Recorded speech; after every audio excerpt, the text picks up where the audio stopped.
માનનીય પ્રધાનમંત્રી શ્રી નરેન્દ્રભાઈ મોદી સાહેબના નેતૃત્વમાં કેન્દ્રની મોદી સરકાર દ્વારા 2026-27નું બજેટ નાણામંત્રી શ્રીમતી નિર્મલાજીએ જે રજૂ કર્યું છે, જેમાં ખાસ કરીને મહિલા સશક્તિકરણ સ્માર્ટ યોજના કે જે લખપતિ દીદી બાદ દરેક મહિલાને એ ઉદ્યોગને એના MSME ઉદ્યોગ હોય કે પશુપાલનનો ઉદ્યોગ હોય કે અન્ય ઉદ્યોગ હોય, ડેરી ઉદ્યોગ હોય, આ બધામાં જ એને ફાયદો થવાનો છે. સીધું સીમાર્ટની અંદર ખરીદનારા ખરીદી શકે એ પ્રમાણેના ડીમાર્ટની જેમ જ આ સીમાર્ટ પણ ઊભા કરવા જઈ રહ્યા છે. 7 નવા હાઈસ્પીડ રેલ કોરિડોર ઊભા કરવા જઈ રહ્યા છે. 25 કરોડ લોકોને આપણે ગરીબી રેખામાંથી બહાર કાઢી શક્યા છે. ત્યારે આ વર્ષે 3 કેમિકલ પાર્ક નિર્માણ, 4 રાજ્યોમાં ખનીજ કોરિડોર, શિક્ષણની અંદર રોજગાર આપવા માટે હાઈ લેવલ કમિટી, 10,000 કરોડના બાયોફાર્મ હબ, 40,000 કરોડના ઇલેક્ટ્રોનિક સ્કીમ, MSMEમાં 10,000 કરોડનું રોકાણ, મહાત્મા ગાંધી સ્વરાજ યોજના જાહેરાત, સેમિકન્ડક્ટરમાં 40,000 કરોડની ફાળવણી, યોગની જેમ આયુર્વેદને પણ વૈશ્વિક ઓળખ મળે માટે મેડિકલ ટુરિઝમમાં 1,50,000 કેરટેકરની ભરતી, Delhi Varanasi high speed railway corridor, ટુરિઝમમાં 20 પર્યટન સ્થળ પર લગભગ 10,000 ગાઈડોને ટ્રેનિંગ, નાના ખેડૂતોની આવક વધારવા માટે પર જોર, ડેરી સંગઠનને પ્રોત્સાહન, પશુપાલનને પ્રોત્સાહિત કરવા, આત્મનિર્ભર ભારત નિધિ માટે 2,000 કરોડની ફાળવણી, 7 લાખ કરોડનું રોકાણ ટ્રેડથી MSME, રમતગમત ક્ષેત્રની અંદર 10 વર્ષમાં ખેલો ઇન્ડિયા લોન્ચિંગ કાર્યક્રમ, મેગા ટેક્સટાઇલ પાર્કના માધ્યમથી ટેક્સટાઇલ ઉદ્યોગ ધમધમતું રહે,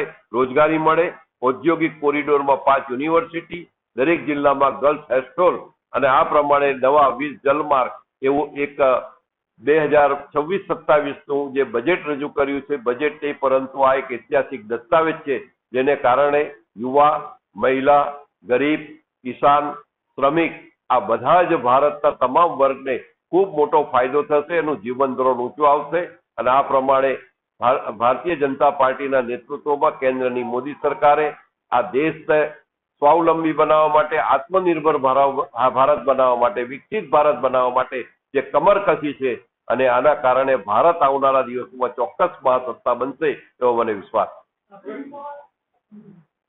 તાપી જિલ્લામાં મુખ્યત્વે અહીંયાના જે નાગરિકો છે તે ડેરી ઉદ્યોગ જોડે સંકળાયેલા છે, ખેતી ઉદ્યોગ જોડે સંકળાયેલા છે, ખાસ કરીને નાના MSME ઉદ્યોગ જોડે સંકળાયેલા છે. આજુબાજુના જિલ્લામાં કે પછી ડાંગ જિલ્લો હોય, નર્મદા જિલ્લો હોય કે સુરત જિલ્લો હોય, પર્યટનના સ્થળ હોય કે ત્યાં રોજગાર ટેક્સટાઇલ હોય કે ડાયમંડ હોય એની જોડે સંકળાયેલા છે. તો ત્યારે પશુપાલનની અંદર પ્રોત્સાહિત કરવા માટેની જોગવાઈ છે, ખેડૂતોની આવક ડબલ કરવા માટેની જોગવાઈ છે, ડેરી ઉદ્યોગને ખૂબ મોટું પ્રોત્સાહન આ વર્ષે આપવામાં આવ્યું છે. સહકારી ક્ષેત્રે ખાસ કરીને બહેનો એ પોતે જે પ્રમાણે ડીમાર્ટના મોલ છે એ પ્રમાણે સીમાર્ટ એ નવા ખુલે અને એનામાં બહેનોને સીધું વચેટિયા વગર એનો પોતાનો જે પ્રોડક્શન હોય એ પ્રોડક્શન વેચાઈ જાય, એની આવક ડબલ થાય. આ પ્રકારનો કાર્યક્રમ આખા તાપી જિલ્લાને લાગે વળગે છે. ત્યાં સુધી દરેક વ્યક્તિની સુખાકારીની ચિંતા કરવામાં આવી છે.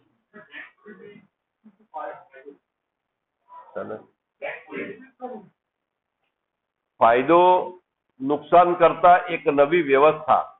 અત્યારે તમે જોજો કે AI નું પ્રમાણ સતત વધતું રહ્યું છે, સતત નવી ટેકનોલોજીનો ઉપયોગ થઈ રહ્યો છે.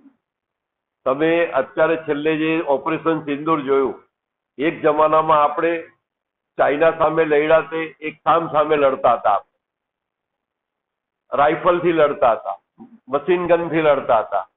તો હવે એ જમાનો ગયો. હવે ડ્રોન, મિસાઇલ, બ્રહ્મોસ આખો કન્સેપ્ટ બદલાયો છે. એમ આધુનિક ટેકનોલોજીનો ભરપૂર ઉપયોગ થાય એ આપણી પ્રથમ શરત છે. એટલે દરેક વસ્તુને આપણે એ રીતે નહીં મૂલવીએ, પરંતુ માત્ર ને માત્ર દેશની સુખાકારી અને લોકોની સગવડ કેમ વધે એના માટે આની ચિંતા કરવામાં આવી.